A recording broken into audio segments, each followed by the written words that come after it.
네, 오늘 말씀은 고린도후서 4장 6절 그리고 14절과 15절입니다. 고린도후서 4장 6절 그리고 14절, 15절.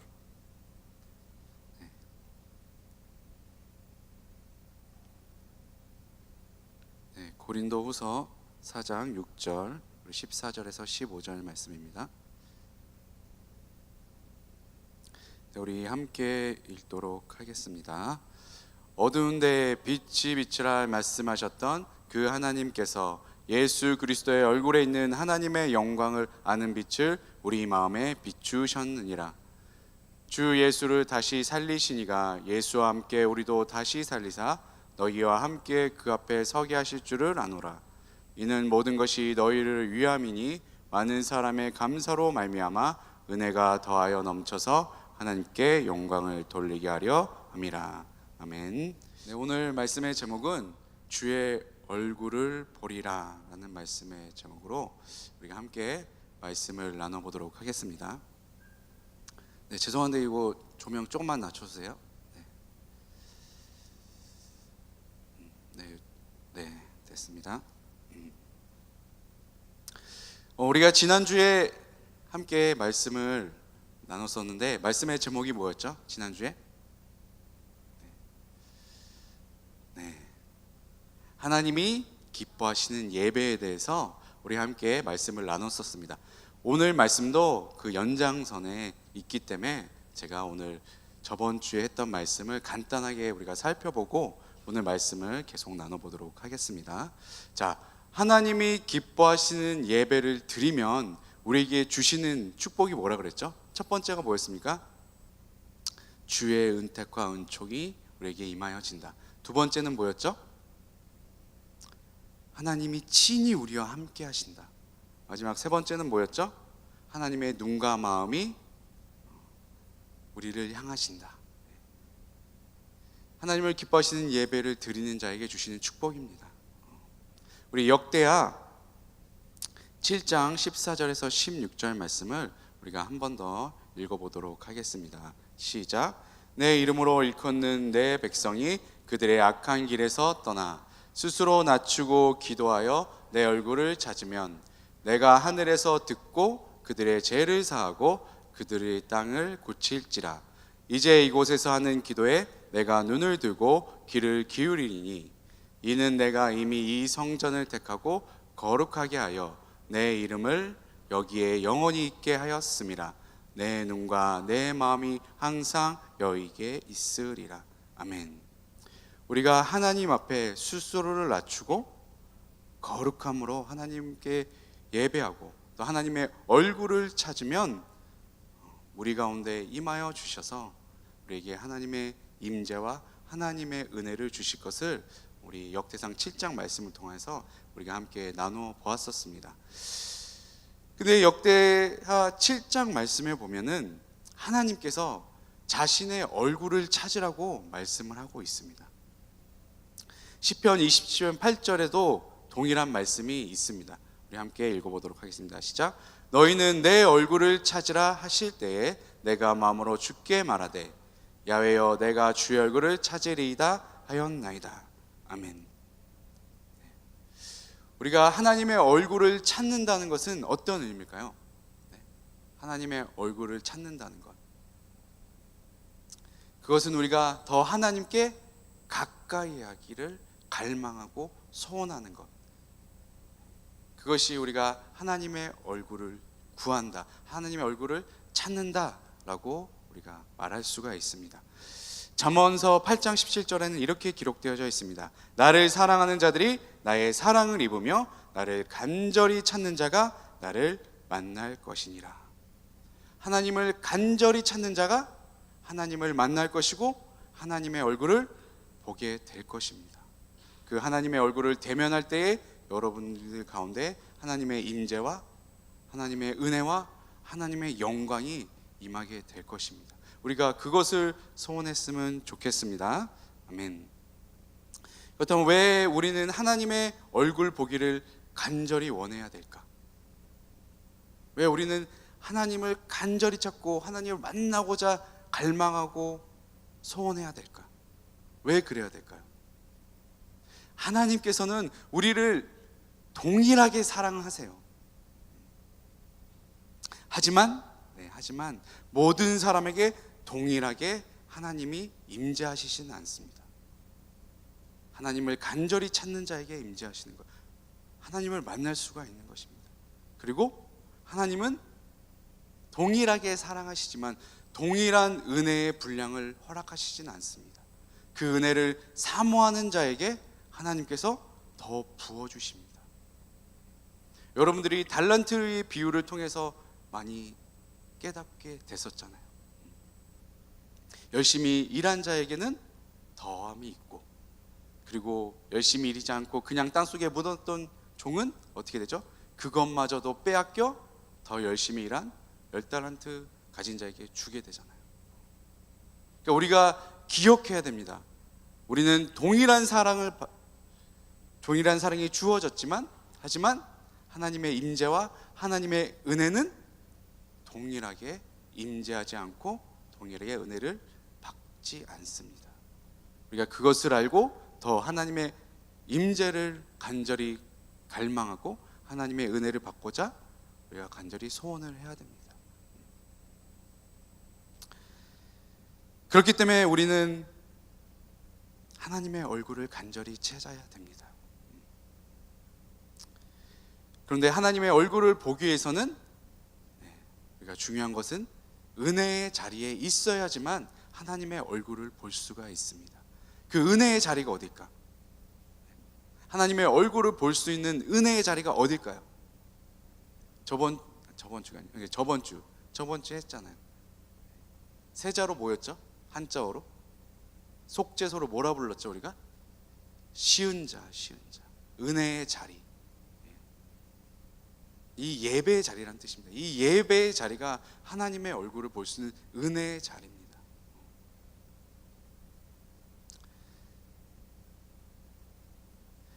우리 사람이 지어진 목적이 뭐죠? 인간이 지어진 목적이 뭡니까? 호흡이 있는 자마다 어떻게 해야 돼요? 하나님을 찬양해야 합니다. 하나님을 예배하기 위해서 우리가 지으심을 받았습니다. 그러니 당연히 예배 드릴 때 하나님의 임재와 은혜와 영광이 나타나는 것은 당연한 거죠. 하나님의 영광을 올려드리기 위해서 우리가 지음을 받았으니 그 목적대로 우리가 행하면 당연히 하나님께서 은혜와 임재와 영광을 우리에게 허락하시는 것입니다. 그렇기 때문에 우리가 예배의 자리를 놓치면 안 되는 것입니다. 원수마귀가 우리 믿는 자들에게 가장 먼저 방해하는 게 뭘까? 네? 원수마귀가 인간에게 가장 먼저 방해하는 것, 가장 먼저 괴롭히는 게 뭘까요? 하나님을 만나고자 하는 것, 또 하나님의 영광이 임하여지는 것을 가장 싫어하고 가장 방해를 합니다. 아주 간단하거든요. 하나님의 임재와 영광을 받지 못하면, 은혜를 받지 못하면 세상 사람과 똑같으니까. 그렇기 때문에 원수마귀는 예배의 자리부터 먼저 건드리는 거예요. 그거부터 무너뜨려 합니다. 예배에 성공하지 못하면 반드시 은혜를 받지 못해요.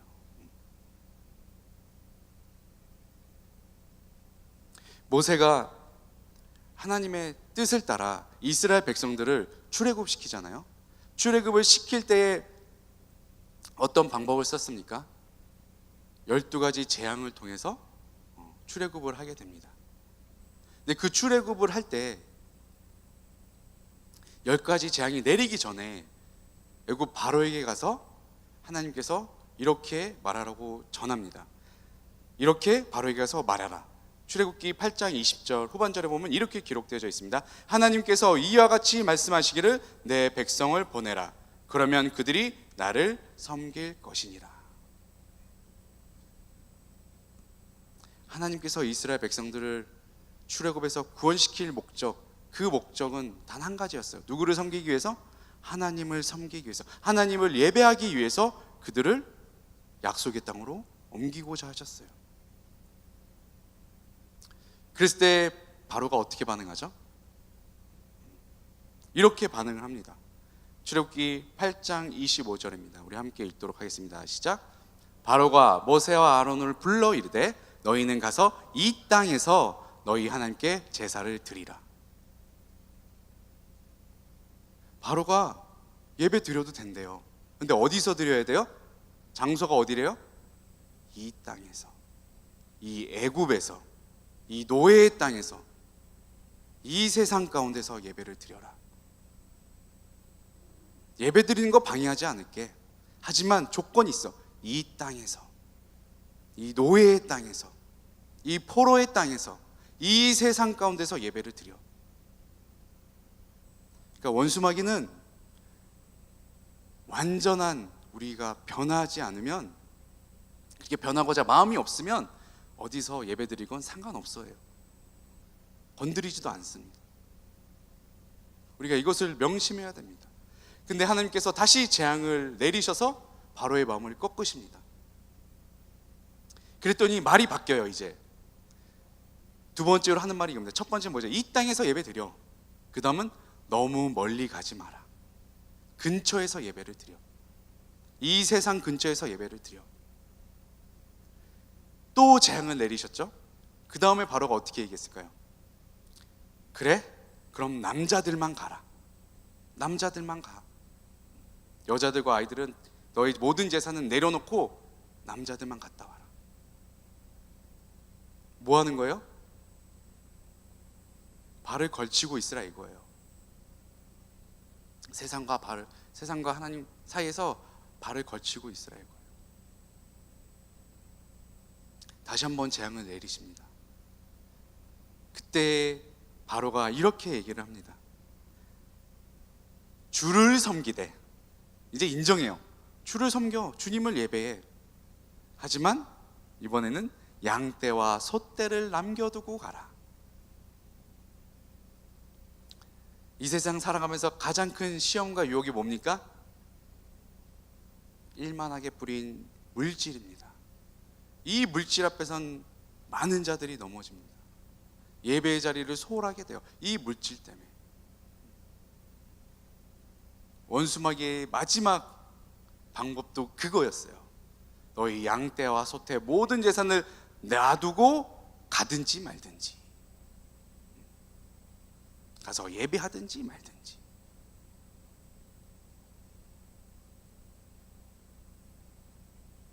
그게 원수마귀의 가장 먼저 우리를 방해하는 방법입니다. 예배 자리를 무너뜨리는 거예요. 근데 완전히 무너뜨리는 게 아니라 어떻게 무너뜨려요? 세상에서와 걸치게끔 무너뜨려요. 헷갈리게. 이쯤이면 되겠지. 이 정도로 예배드리면 되겠지.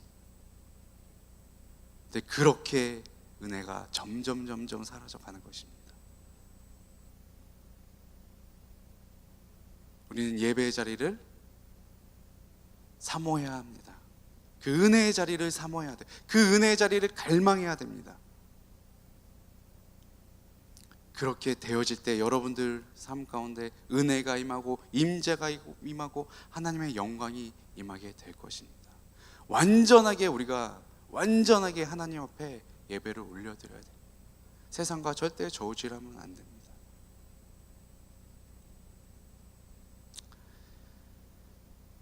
그래서 우리는 완전히 변화되어서 하나님을 온전히 예배하는 우리 귀한 청년들이 되시길 예수님의 이름으로 축원드립니다. 아멘. 우리 예진이와 애진이 가운데로 오세요. 예은이하고 애진이 이쪽. 네, 가운데로 오세요. 네, 힘들어. 이렇게 보다가 일로 쭉 가야 되잖아. 네, 가운데 앉으세요. 자, 그러면 우리 주의 얼굴, 하나님의 얼굴은 우리 가운데에, 우리의 삶 가운데에 어떻게 나타날까? 어떻게 나타날까? 우리가 주의 얼굴을 갈망하고 소원하는데 우리의 삶 가운데 하나님의 얼굴이, 주의 얼굴이 어떻게 나타날까? 그 첫 번째가 이겁니다.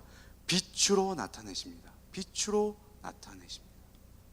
시편 67편 1절에서 2절 말씀 우리 함께 읽도록 하겠습니다. 시작. 하나님은 우리에게 은혜를 베푸사 복을 주시고 그의 얼굴빛을 우리에게 비추사 셀라. 주의 도를 땅 위에 주의 구원을 모든 나라에게 알리소서.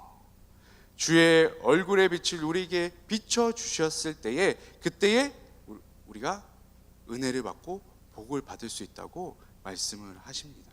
우리에게 그 얼굴빛을 비춰주셨을 때에. 민수기 6장 24절에서 27절 말씀은 제사장의 축복이 기록되어져 있는 말씀이에요.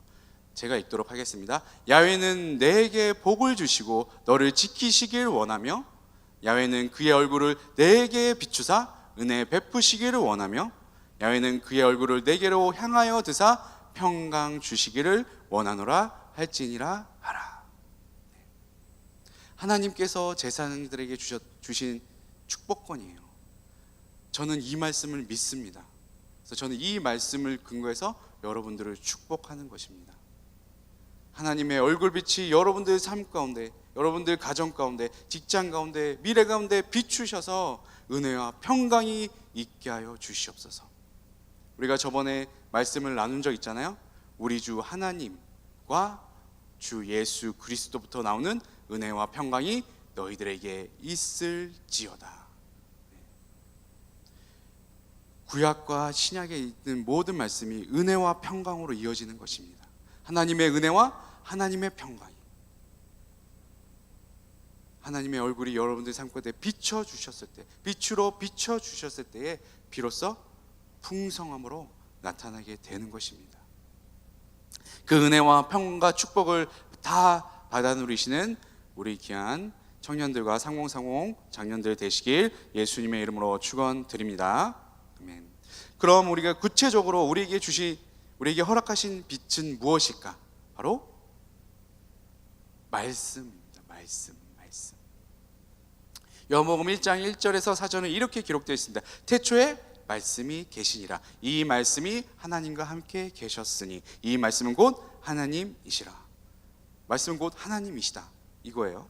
자, 그가 태초에 하나님과 함께 계셨고 만물이 그로 말미암아 지은 바 되었으니 지은 것이 하나도 그가 없이는 된 것이 없느니라. 하나님이 이르시되 빛이 있으란 빛이 있는 것. 말씀은 곧 하나님이시다, 이 말씀을 하는 거죠. 중요한 건 4절입니다. 4절 우리 함께 읽도록 하겠습니다. 시작. 그 안에 생명이 있었으니 이 생명은 사람들의 빛이라. 네. 말씀이 곧 우리에게 뭘 주셨어요? 생명을 주셨다고 말씀을 하십니다. 그 생명이 곧 빛이다. 빛으로 우리에게 임하셔서 말씀을 통하여서 우리에게 생명을 주신 것입니다. 그렇기 때문에 우리가 말씀을 읽으면 어떻게 돼요? 생명을 얻는 거예요. 영생을 얻게 하려 함이라. 이 책을 기록한 목적, 요한복음 20장에 나와 있잖아요. 그래서 이 말씀을 통해서 우리가 생명을 얻게 되는 것입니다. 또한 말씀이 육신이 돼서 우리의 빛이 되어 주신 분이 있습니다. 말씀이 육신이 되어서 우리에게 빛이 되어 주신 분 누구시죠? 예수님이십니다. 요한복음 1장 14절 이렇게 기록되어져 있습니다. 말씀이 육신이 되어 우리 가운데 거하심에 우리가 그의 영광을 보니 아버지의 독생자의 영광이요 은혜와 진리가 충만하더라. 빛으로 이 땅에 오셨습니다. 그래서 우리에게 빛을 비춰주셔서 우리에게 뭘 주셨어요? 영생, 생명을 주신 것입니다. 요한복음 8장 12절에 본인 스스로 이렇게 말씀하고 있습니다. 예수께서 또 말씀하여 이르시되 나는 세상의 빛이니 나를 따른 자는 어둠에 다니지 아니하고 생명의 빛을 얻으리라. 생명의 빛을 얻으리라. 빛은 곧 생명인 것입니다. 우리가 주의 얼굴이 우리 삶 가운데 어떻게 나타나면 주의 얼굴의 빛이 우리 가운데 비추어졌을 때 생명으로, 영생으로 나타나게 되는 것입니다. 이 사실을 믿으시길 바랍니다. 아멘. 오늘 우리 함께 읽었던 고린도후서 4장 6절 말씀 우리 함께 읽도록 하겠습니다. 고린도후서 4장 6절 말씀. 네. 여러분들 성경책 펴져 있죠? 4장 6절 말씀 함께 읽겠습니다. 시작. 어두운 데에 빛이 비추라 말씀하셨던 그 하나님께서 예수 그리스도의 얼굴에 있는 하나님의 영광을 아는 빛을 우리 마음에 비추셨느니라. 예수 그리스도의 얼굴의 빛이 우리 마음에 비춰졌을 때 비로소 예수님을 믿게 될 수 있는 거예요. 그래서 우리가 영생을 얻게 되는 것입니다. 그렇게 예수 그리스도의 얼굴의 빛이 우리를 비추셨습니다. 그러면서 우리에게 하시는 말씀이 있습니다. 내가 너에게 빛을 비추었으니 너들도 이제는 빛의 자녀처럼 행하라. 에베소서 5장 8절에서 9절 말씀입니다.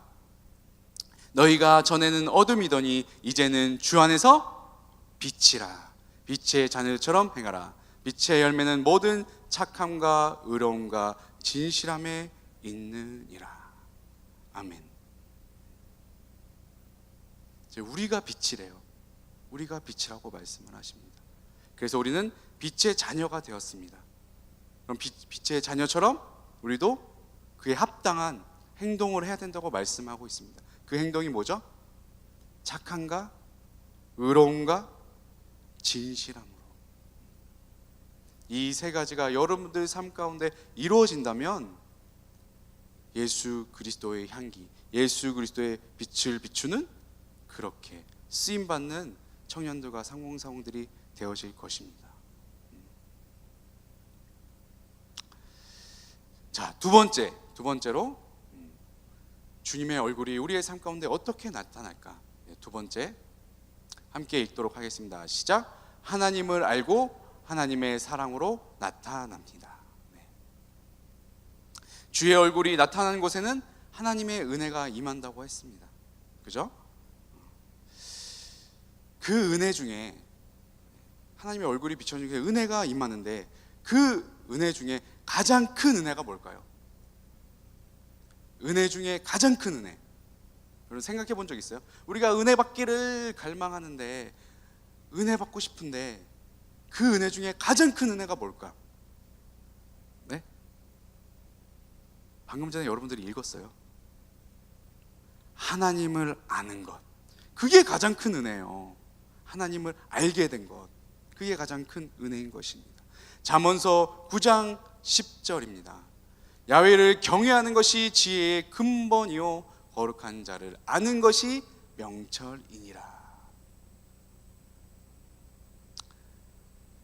우리가 하나님 아는 것이 가장 큰 은혜입니다. 그리고 우리가 하나님을 알게 된 것이 우리에게 유일한 자랑입니다. 우리가 항상 스스로 낮추고 겸손해야 되는데 유일하게 자랑할 것이 있대요. 그게 뭐예요? 우리가 하나님을 알게 된 것, 예수님을 알게 된 것, 그것이 우리의 자랑인 것입니다.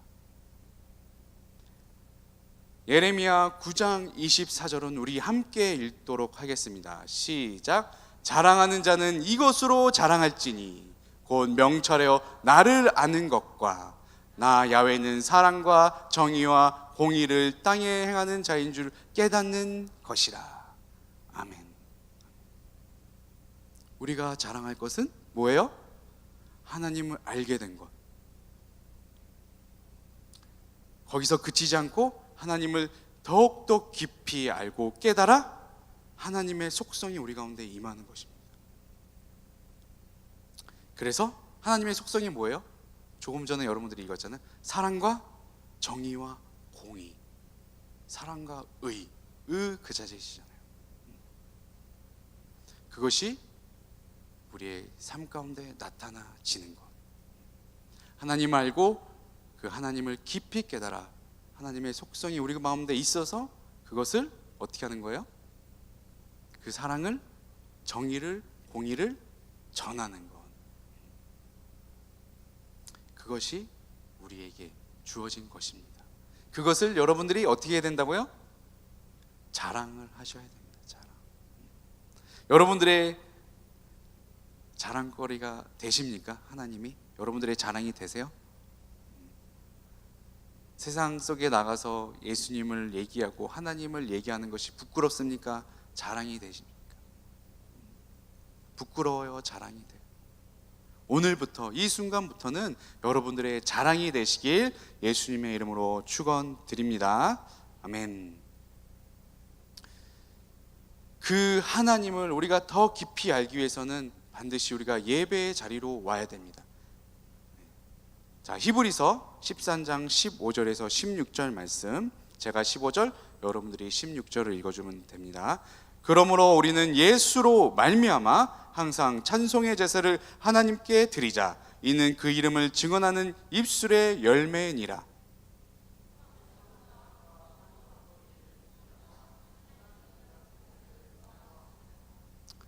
아멘. 아멘. 예수로 말미암아 항상 찬송의 제사를 하나님께 드리자. 예배를 올려 드리자. 이것이 곧 뭐라고요? 이것이 곧 하나님을 증거하는 말씀이래요. 증거하는 말씀이라고 말씀을. 우리가 예배를 올려드리면 어떻게 해요? 하나님을 저절로 알게 되어지고 깊이 깨닫게 되어집니다. 예배만 성공만 해도 우리가 어떻게 되는 거야? 하나님을 알고 깊이 깨닫게 되는 것이. 그것이 뭐예요? 곧 주의 얼굴을 보고 있는 거예요, 여러분들. 이 예배를 통해서.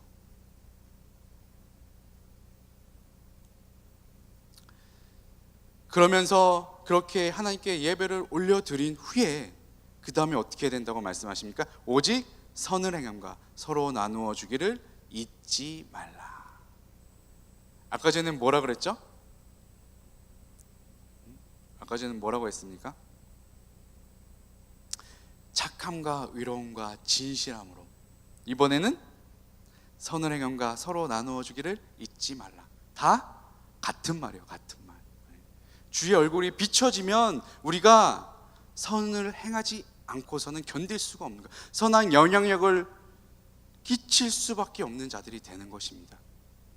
여러분들이 굳이 선한 영향력을 끼치려고 노력하지 않아도 저절로 그렇게 되어지는 것입니다. 그렇기 때문에 우리가 예배를 통해서 주의 얼굴을 보고자 노력을 해야 되는 거예요.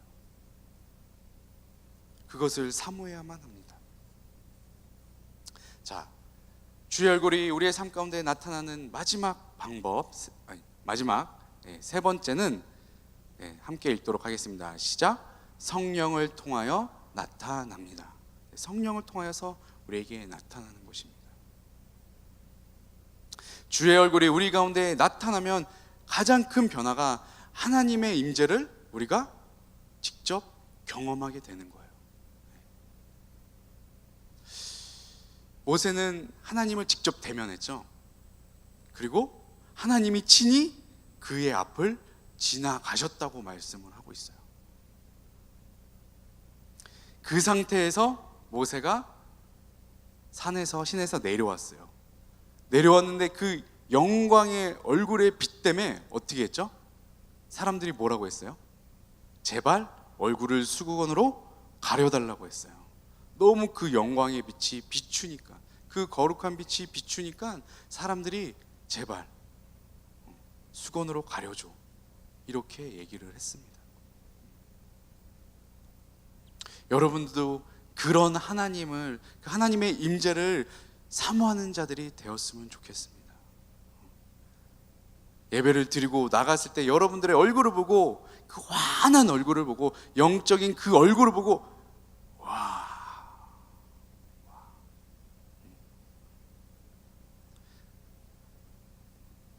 그렇게 여러분들의 얼굴에서도 그런 거룩한 광채가 나타났으면 좋겠습니다.